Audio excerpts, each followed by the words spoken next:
और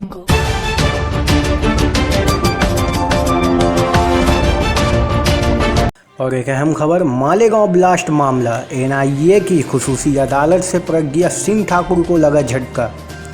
भोपाल की नवमुंतखब रकुन पार्लियामेंट और मालेगांव ब्लास्ट मामले की मुलजिम साध्वी प्रज्ञा सिंह ठाकुर को एनआईए की खुसूसी अदालत से झटका लगा है।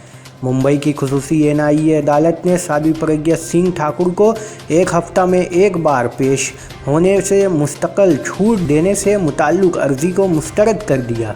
प्रज्ञा सिंह ठाकुर ने छूट के लिए अदालत में दरख्वास्त देते हुए कहा था कि वो रकुन पार्लियामेंट हैं और उन्हें दिन ब दिन पार्लियामेंट की कार्रवाई में हिस्सा लेना होता है।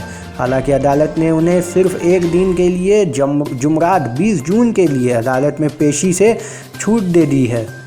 वाज़ह रहे कि मालेगांव ब्लास्ट मामले में प्रज्ञा सिंह ठाकुर को हफ्ता में एक बार मुंबई में एनआईए की खुसूसी अदालत में पेशी के लिए जाना होता है। महाराष्ट्र के मालेगांव में 29 सितंबर 2008 को धमाका हुआ था। धमाके के लिए मोटरसाइकिल में बम लगाया गया था। इस दहशतगर्दाना हमले में 7 लोग मारे गए थे और 100 से ज़्यादा लोग ज़ख्मी हुए थे। शुरुआत में इस हादसे की जांच महाराष्ट्र पुलिस के एटीएस ने की थी।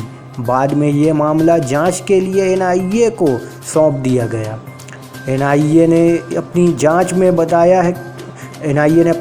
पाया कि हादसा की 26 अप्रैल 2008 में मध्य प्रदेश के राजधानी भोपाल में रची गई थी, जबकि 24 अक्टूबर 2008 को इस मामले में स्वामी असीमानंद, कर्नल पुरोहित और प्रज्ञा सिंह ठाकुर को गिरफ्तार किया गया था, जबकि 3 मुलजिमीन फरार हो गए थे।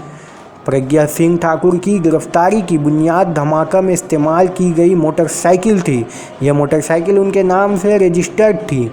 प्रज्ञा ठाकुर तकरीबन 9 साल तक जेल में रहीं, जिसके बाद अप्रैल 2017 में उन्हें अदालत से शर्त के साथ जमानत मिल गई थी।